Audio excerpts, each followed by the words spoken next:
UPSC civil service exam के लिए सबसे मोस्ट इंपॉर्टेंट है हमें पीवाईक्यू समझना।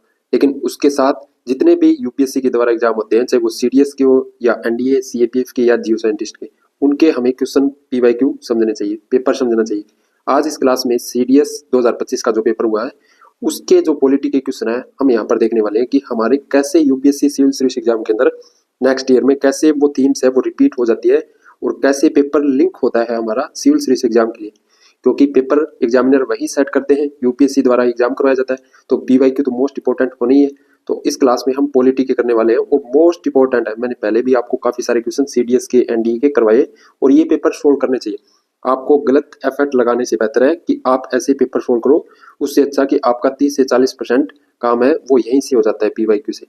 तो इस क्लास में हम पॉलिटी के करने वाले हैं और आगे भी देखेंगे हम जो अन्य वो भी हम करेंगे, लेकिन आपको पेपर है वो टेलीग्राम पे मिल जाएगा पूरा आंसर की के साथ। और यहाँ पूरा एनालिसिस करेंगे पॉलिटी के आंसर कि आपके कैसे लिंक है यूपीएससी प्रीलिम्स के साथ और कैसे रिपीट हो जाती है आपकी थीम।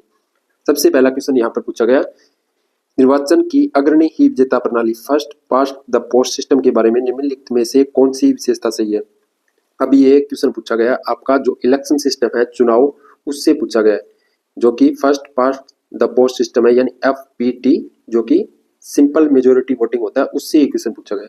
और मोस्ट इंपॉर्टेंट है और सबसे मोस्ट इंपॉर्टेंट कि ये क्वेश्चन आपको 11th क्लास की एनसीईआरटी है जो चुनाव वाला चैप्टर दिया गया है उसके अंदर आप देखना एक पैरा के अंदर दिया गया है। और जो भी यहाँ पे मैं आपको बोल रहा हूँ वो प्लीज आप जरूर उस पर ध्यान देना क्योंकि मोस्ट इंपॉर्टेंट होते हैं पीवाईक्यू। आपको अगर कहीं क्योंकि मोस्ट इंपॉर्टेंट होते हैं आपके पीवाईक्यू, तो आपको इन पे फोकस करना चाहिए। तो ये क्वेश्चन आपका एनसीईआरटी में डायरेक्ट मिलेगा। तो क्या होती है first part the post system, ये आपकी स्टेटमेंट है। पहली स्टेटमेंट, किसी विजय प्रत्याशी के लिए यह आवश्यक नहीं है कि उसे कुल मतों का बहुमत मिले। सेकंड, एक निर्वाचन क्षेत्र से एक से अधिक प्रतिनिधि निर्वाचित हो सकते हैं।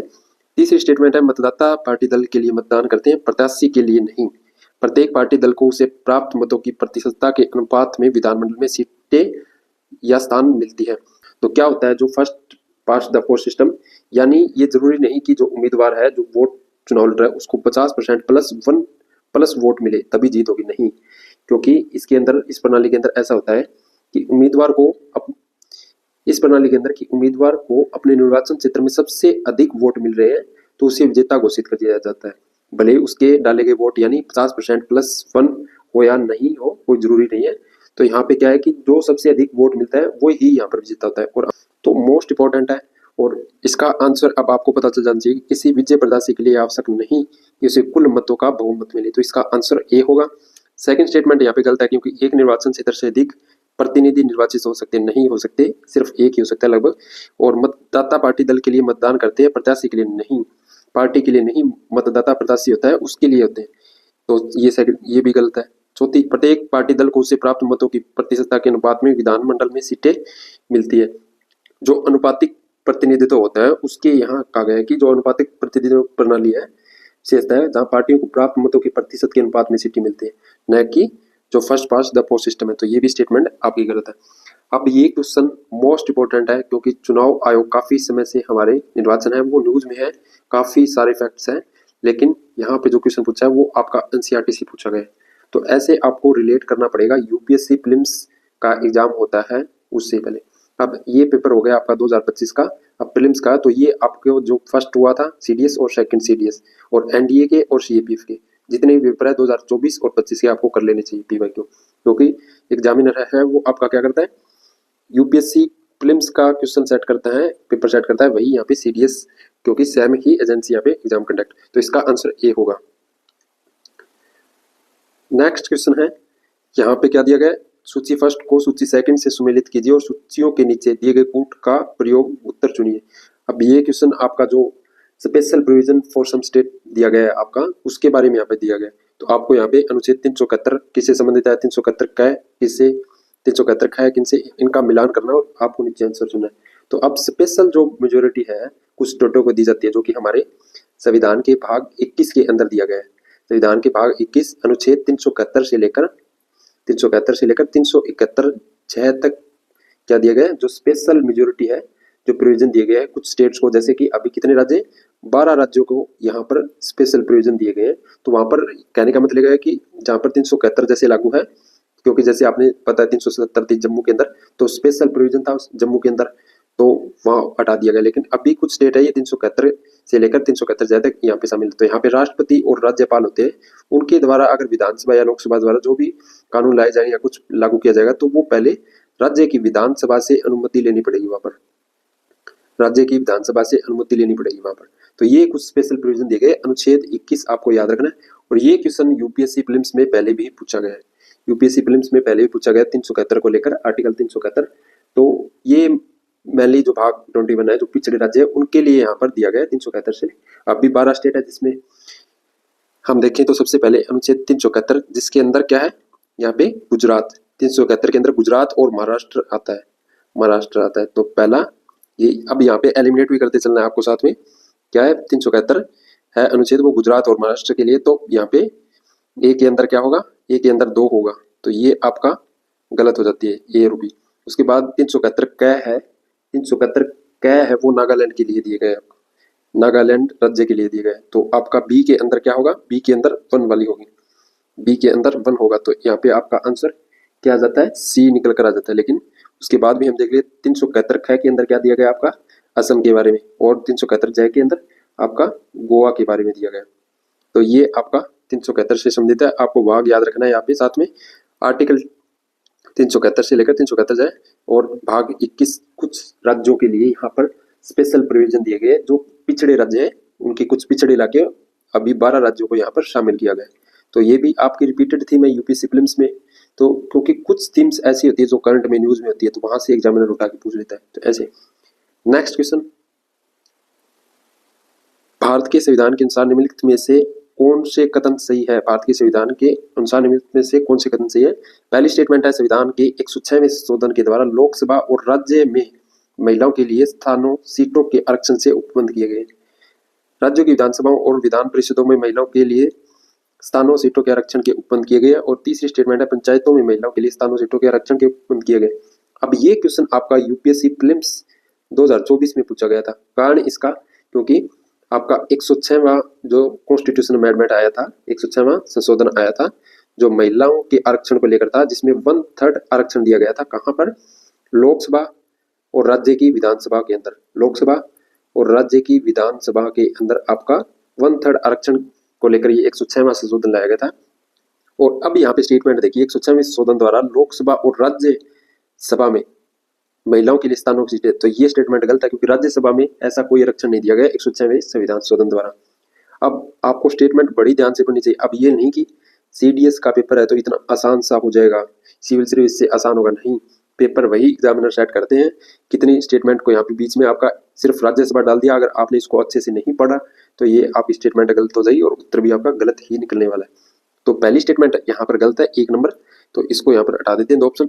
राज्यों की विधानसभाओं और विधान परिषदों में महिलाओं के लिए स्थानों यानी सीटों के आरक्षण के उपबंध है, तो ये आपकी स्टेटमेंट भी गलत है, क्योंकि जो हमारी राज्य की विधानसभाएं हैं, क्योंकि राज्य की विधानसभा और विधान परिषदों में महिलाओं के लिए स्थानों की सीटों के आरक्षण के लिए उपबंध है, तो ये गलत है, नहीं है। और तीसरी यहाँ पर पंचायतों में महिलाओं के लिए स्थानों सीटों के लिए आरक्षण के उपबंध किए गए। हाँ, ये स्टेटमेंट बिल्कुल सही है, तो इसका आंसर क्या आएगा, डी आंसर होगा।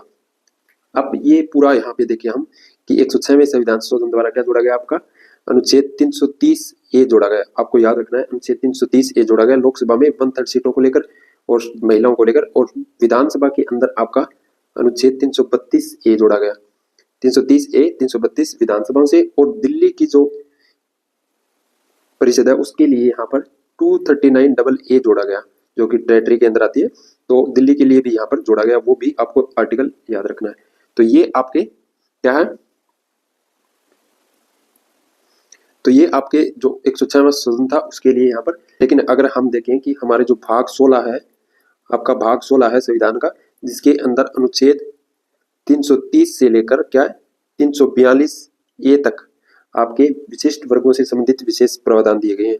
यहाँ पे क्या स्पेशल प्रोविजन दिए गए हैं रिलेटिंग टू, जैसे आरक्षण को लेकर, यहाँ पे जो लोकसभा है, राज्यसभा है, या अनुसूचित जाति है, अनुसूचित जनजाति है, उनको आरक्षण होगा कि नहीं पंचायतों, उसके लिए भी यहाँ पर भाग 16 के अंदर जिक्र किया गया, तो आपको यह याद रखना है। और अब अगर हम यहाँ पे देखें थीम्स, तो कॉन्स्टिट्यूशन अमेंडमेंट है, कॉन्स्टिट्यूशनल अमेंडमेंट है अनुच्छेद 368, तो वहां से हर साल एक क्वेश्चन पूछा जाता है। और कल ही हमने क्लास की थी पॉलिटी की PYQ की प्रीलिम्स के लिए, तो वहां पर हमने देखा था कि जो मोस्ट इंपोर्टेंट थीम्स है वो बार बार रिपीट हो रही है और उसके अंदर हमारा कॉन्स्टिट्यूशन अमेंडमेंट वाला भी शामिल था, जहाँ से एक क्वेश्चन जरूर पूछा जाता है। तो क्वेश्चन का तरीका देखो घुमाने का कि यहाँ पर ये दे दिया, तो ऐसे समझना चाहिए। ये नहीं कि आपने, अब पता है आपको कि आपने कॉन्स्टिट्यूशन अमेंडमेंट तो पढ़ा ही होगा, बट लेकिन ये है कि आपने समझा कैसे उस क्वेश्चन को और कैसे वो थीम्स रिपीट हो रही है। तो यहाँ पर आपको 106 कॉन्स्टिट्यूशन अमेंडमेंट आपको याद रखना है, 2023 के अंदर आया था। नेक्स्ट क्वेश्चन है, भारत के संविधान की 7वीं अनुसूची के अंतर्गत विषयों और सूचियों का निम्नलिखित में से कौन सा युग्म सही सुमेलित नहीं है? सही सुमेलित नहीं, अब ये भी आपको ध्यान से पढ़ना चाहिए। तो यहाँ पे वन समवर्ती सूची के अंदर भूमि भवन कर राज्य सूची का विषय, बीमा संघ सूची का, जनगणना समवर्ती सूची का, तो कौन सा सुमेलित नहीं है, कौन सा सुमेलित नहीं है यहाँ पर? उससे पहले हम देखते हैं कि हमारा जो 7वीं अनुसूची है, शेड्यूल से एक क्वेश्चन आपका जरूर रहता है और प्रीलिम्स के अंदर भी हमने मोस्ट इंपोर्टेंट थीम थी उसके अंदर हमने देखा था। 7वीं अनुसूची है आपकी, 7वीं अनुसूची के अंदर जो केंद्र और राज्यों के बीच जो विभाजन है उसमें आपका सबसे पहले कौन सा दिया गया? संघ सूची, संघ सूची दी गई है। सेकंड आपकी राज्य सूची, और तीसरी है आपकी समवर्ती सूची, समवर्ती सूची। संघ सूची की बात करें तो यहाँ पर 100 विषय दिए गए जिस पर केंद्र सेंट्रल गवर्नमेंट का हक है कि वो कानून बनाए। राज्य जहाँ पर 61 विषय दिए गए, यहाँ पर स्टेट गवर्नमेंट का हक है कि वो कानून बनाए। और तीसरी आपकी समवर्ती सूची जिस पर आपकी सेंटर और स्टेट गवर्नमेंट दोनों ही कानून बना सकती है, जिसमें 52 विषय दिए गए। इन विषयों पर कानून बनाने का हक अलग अलग है 7वीं अनुसूची के अंदर। तो ये आपका मोस्ट इंपोर्टेंट है यहाँ पर 7वीं अनुसूची, और बार बार क्वेश्चन पूछा जाता है। तो अब 1 देखिए यहाँ पे, तो समवर्ती सूची का विषय, तो हाँ सही है क्योंकि 42वां संविधान संशोधन आया था यहाँ पर, 42वां संविधान संशोधन आया था। तो उसके अंदर क्या किया गया था, जो 5 विषय थे उनको राज्य सूची से समवर्ती सूची के अंदर, राज्य से समवर्ती सूची के अंदर ट्रांसफर किए गए थे, और ये मैंने आपको पहले भी करवाया है क्लास में। तो यहाँ पर जैसे शिक्षा था, वन था, और नापतोल, वन्य जीव, इनको 5 विषयों को राज्य से समवर्ती सूची में ट्रांसफर किया गया। तो 1 यहाँ पर समवर्ती सूची का विषय, ये सही है। भूमि और भवन राज्य सूची के विषय, बीमा संघ सूची का विषय सही है। जनगणना समवर्ती सूची का विषय नहीं, जो जनगणना है वो किसका है? सेंट्रल गवर्नमेंट का, यानी संघ सूची का विषय, संघ सूची का विषय। तो ये यहाँ पे गलत है, यहाँ पे जो होगी संघ सूची होगी, यहाँ पे संघ सूची का विषय। और जनगणना अभी न्यूज में भी है और क्वेश्चन कहीं से भी आपका निकल कर आ सकता है। अब 7वीं अनुसूची मेंस के अंदर पूछ रखी थी इस बार, और प्रीलिम्स में भी बार बार पूछ रहा है, तो कैसे आपकी थीम्स आपको पता चल रहा होगा? तो इसका आंसर डी होगा, ये संघ सूची का विषय है। नेक्स्ट क्वेश्चन है आपका, भारत के संविधान की उद्देशिका यानी प्रियम्बल के संदर्भ में निम्नलिखित में से कौन सा कथन सही है? जो प्रस्तावना है हमारे संविधान की प्रियम्बल है उसके बारे में पूछ रखा है कि पहली स्टेटमेंट है, पंथ निरपेक्ष शब्द समाजवादी शब्द से पहले आता है। सेकंड स्टेटमेंट, न्याय शब्द समानता से पहले आता है। तीसरी स्टेटमेंट, बंधुता शब्द स्वतंत्रता शब्द के बाद आता है। कौन सी यहाँ पे चाहिए? और आप ना साथ साथ में यहाँ पे वीडियो को पॉज करके अपने आंसर जरूर देखना, क्योंकि प्रैक्टिस आपकी भी होगी, तो आपको भी यहाँ पर प्रैक्टिस करनी चाहिए साथ साथ में। अब ये हमारी प्रियम्बल है, वो मैंने आपको क्लास में पूरी प्रियम्बल करवाई थी, पूरी प्रस्तावना, और जितने भी यूपीएससी एग्जाम के अंदर क्वेश्चन पूछे गए प्रीलिम्स के अंदर, वो सारे क्वेश्चन 5-6 क्वेश्चन थे रिलेटेड प्रियम्बल से, वो सारे कंप्लीट करवाए थे। अब ये आपको कितना हार्ड क्वेश्चन है कि उससे पहले उसके बाद, उससे पहले उसके बाद। तो अब यहाँ पे आपको अगर पूरी प्रस्तावना याद नहीं है अच्छे से, हमारे संविधान की प्रस्तावना याद नहीं है प्रियम्बल, तो आप इस क्वेश्चन को अटेम्प्ट नहीं कर सकते। इसका कारण क्योंकि शब्द ही ऐसे पूछे गए। लेकिन अब 42वां संविधान संशोधन मोस्ट इंपोर्टेंट है, मिनी कॉन्स्टिट्यूशन बार बार हमारे क्वेश्चन में आ रहा है। 42वें संविधान संशोधन द्वारा आप सबको पता है 1976 के अंदर यहाँ पे 3 शब्द और जोड़े गए थे हमारी प्रस्तावना में। कौन कौन से? एक तो था समाजवादी, और दूसरा आपका धर्मनिरपेक्ष, और तीसरा आपका अखंडता शब्द को यहाँ पर जोड़ा गया था। ये 3 शब्द आपके यहाँ पर 42वें संविधान संशोधन द्वारा 1976 में बाद में जोड़े गए, समाजवादी, धर्मनिरपेक्ष, अखंडता। अब ये क्या कह रहा है? पंथ निरपेक्ष यानी धर्मनिरपेक्ष शब्द समाजवादी शब्द से पहले आता है, तो नहीं, समाजवादी शब्द है वो क्या आता है? पहले आता है, क्योंकि हम क्या पढ़ते हैं हमारी प्रियम्बल को, जैसे कि हम भारत के लोग भारत को संपूर्ण प्रभुत्व संपन्न समाजवादी पंथ निरपेक्ष, यानी पंथ निरपेक्षवाद में आता है। तो पहली स्टेटमेंट यहाँ पे गलत है, पहली स्टेटमेंट गलत है, तो यहाँ पे आपका आंसर बी निकल कर आ जाता है। अब आपने अगर 42वां कॉन्स्टिट्यूशन अमेंडमेंट 19, और ये क्वेश्चन रिलेटेड भी उसी से है, ना कि आपसे ये चाह रहा है यहाँ पे एग्जामिनर कि आपको पूरी प्रियम्बल याद हो और आप उसके जो शब्द है उसको यहाँ पर कि आगे कौन सा है पीछे कौन सा है, वो नहीं, आपको 42वां कॉन्स्टिट्यूशन अमेंडमेंट याद है कि नहीं, 1976 में 3 शब्द जोड़े गए, वो यहाँ पे आपका नॉलेज चेक कर रहा है। अब सेकंड स्टेटमेंट भी यहाँ पर देख लें, न्याय शब्द समानता शब्द से पहले आता है, तो हाँ न्याय शब्द है वो समानता से पहले आता है। जैसे हम पढ़ते हैं सामाजिक आर्थिक और राजनीतिक न्याय, विचार अभिव्यक्ति, धर्म और उपासना की स्वतंत्रता, प्रतिष्ठा और अवसर की समानता, तो ये स्टेटमेंट सही है। बंधुता शब्द स्वतंत्रता शब्द के बाद आता है। अब पहले बाद ये आपको यहाँ पे ध्यान से पढ़नी चाहिए स्टेटमेंट को।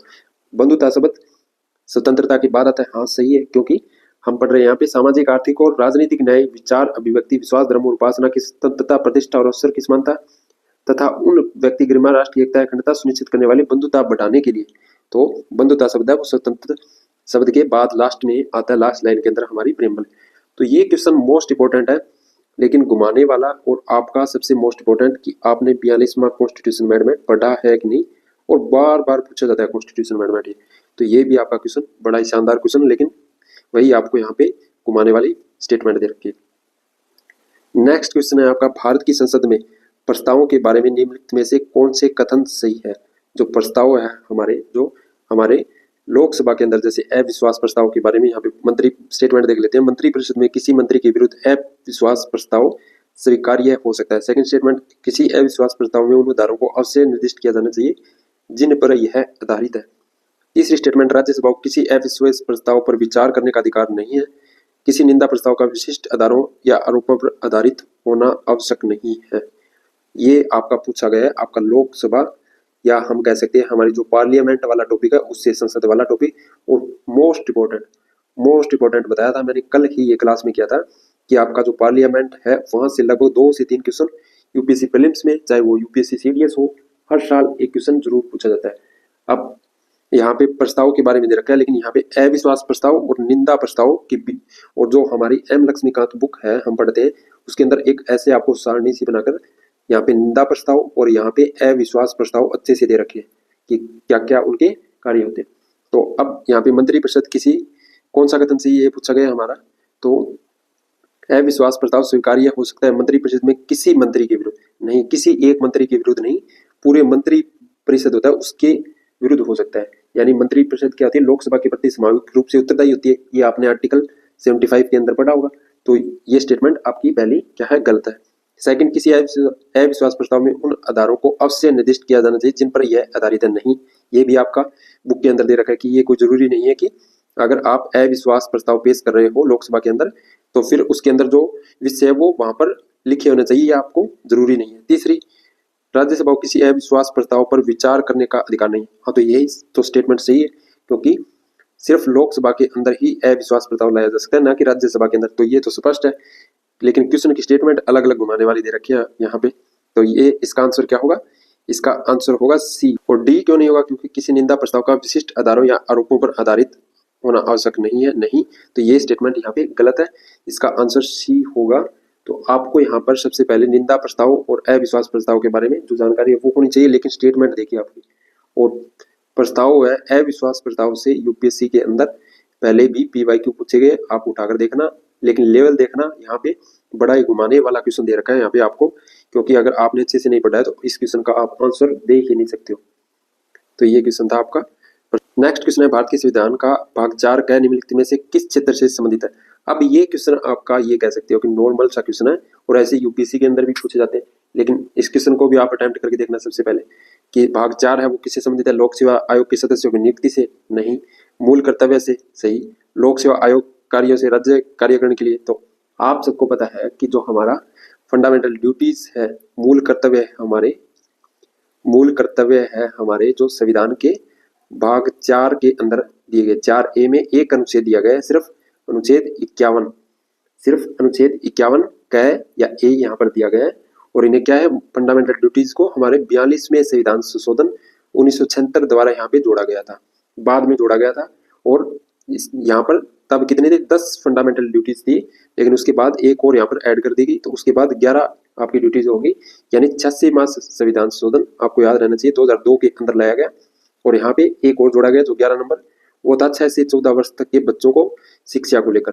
तो ये आपका यहाँ पे 11 नंबर वाला जोड़ा गया था फंडामेंटल ड्यूटीज।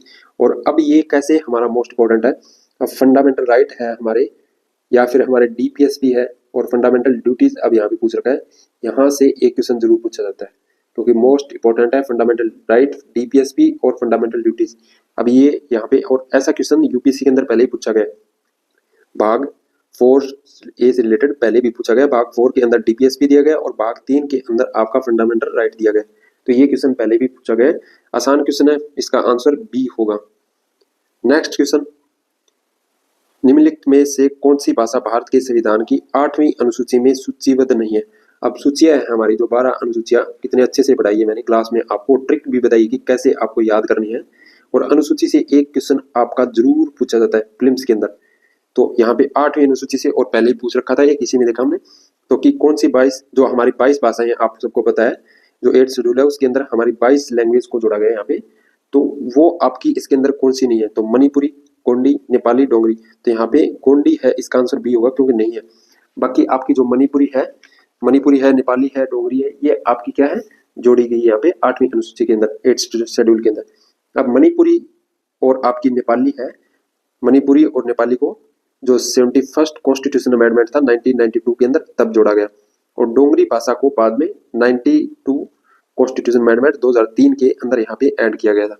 और आपको जो 22 भाषाएं हैं हमारी 8वीं अनुसूची में, उनको अच्छे से याद कर लेना चाहिए। ऐसे ही क्वेश्चन यूपीएससी प्रीलिम्स में भी एक बार पूछा गया, ये 8वीं अनुसूची में कौन सी भाषा शामिल नहीं है या फिर किस कॉन्स्टिट्यूशन अमेंडमेंट के तहत ये जोड़ी गई है, तो ये भी एक आपका इंपॉर्टेंट क्वेश्चन है। नेक्स्ट क्वेश्चन, अब ये क्वेश्चन रैंडम कह सकते हो, ऐसे यूपीएससी के अंदर नहीं पूछे जाते हैं, सिविल सर्विस के एग्जाम के अंदर।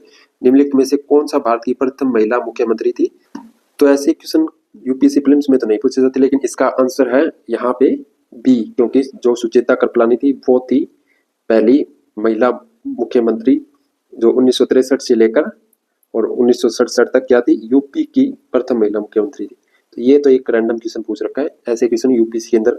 नेक्स्ट क्वेश्चन है, भारत में राज्यों को विशेष श्रेणी का दर्जा यानी स्पेशल कैटेगरी स्टेटस प्रदान करने के लिए निम्नलिखित में से कौन से मानदंड विनिर्देशित किए गए हैं। अब वही भाग 21 हमने पहले भी ये क्वेश्चन देखा है, अनुच्छेद 371 से लेकर और 371 क्या जे तक या जय तक दिया गया हमारे संविधान के अंदर, जहां पर क्या है 12 राज्यों को यहाँ पे स्पेशल कैटेगरी के अंदर स्टेटस दिया गया है।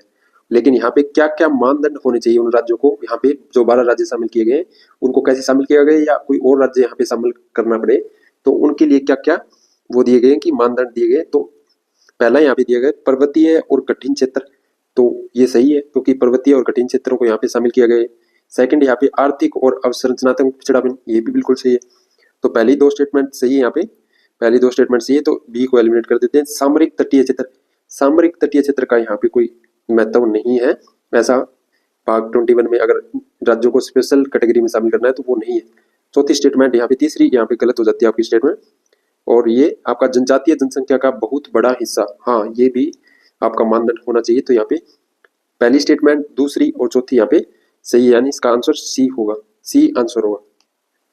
तो ये आपका लास्ट क्वेश्चन था, लगभग आपके 2, 3 और 4, 5, 6, 7, 8, 9, 10 क्वेश्चन थे ये पॉलिटी के, लेकिन काफी अलग से क्वेश्चन थे क्योंकि पैटर्न ये नहीं कि आपका यूपीएससी सिविल सर्विस एग्जाम के अंदर ही चेंज हो रहा है, सीडीएस के अंदर, एनडीए के अंदर भी चेंज हो रहा है, और ऐसे आपके जो सारे क्वेश्चन है वो हम देखेंगे आगे। लेकिन ये पूरी आंसर के साथ आपको पेपर है वो टेलीग्राम पे मिल जाएगा, और ऐसे ही हम ये क्वेश्चन है क्योंकि आप भी प्रैक्टिस करना मोस्ट इंपॉर्टेंट है ये सारे क्वेश्चन। अब ये first part the post system वाला मोस्ट इंपॉर्टेंट है, एनसीईआरटी के अंदर दिया गया है, ये नहीं कि आपका एम लक्ष्मीकांत बुक से उठाया गया है। सेकंड क्वेश्चन हमने जो ये आर्टिकल 371 से भाग 21 2 क्वेश्चन पूछे गए, कैसे मानदंड पूछा है इसके बारे में, कौन कौन से स्टेट है उनको यहाँ पे शामिल किया गया। और एक क्वेश्चन ये आपका देखिए 2023 के अंदर आया था जो 106वां कॉन्स्टिट्यूशन अमेंडमेंट, वहां से पूछ लिया, और 7वीं अनुसूची से पूछा है, और प्रियम्बल से मोस्ट इंपॉर्टेंट जो बार बार रिपीट होता रहता है क्वेश्चन, और आपकी प्रस्ताव लोकसभा या संसद से वहां से मोस्ट इंपॉर्टेंट है, या आपका fundamental right, DPSP, fundamental duty से पूछा है यहाँ पे, और 8वीं अनुसूची शेड्यूल से बार बार पूछ रहा है, वही सेम चीजें टॉपिक। ये एक रैंडम क्वेश्चन था यहाँ पे, और ये फिर से भाग 21 में पूछ लिया कि जो स्पेशल कैटेगरी स्टेटस दिया जाता है विशेष राज्यों को, उसके बारे में पूछा है। तो ये आपके 9-10 क्वेश्चन थे पॉलिटी के, और भी हम देखेंगे आगे हिस्ट्री के कैसे पूछे गए वो सारे, और लेकिन आप पीवाईक्यू खुद से भी प्रैक्टिस करना, पूरी पीडीएफ टेलीग्राम पे मिल जाएगी।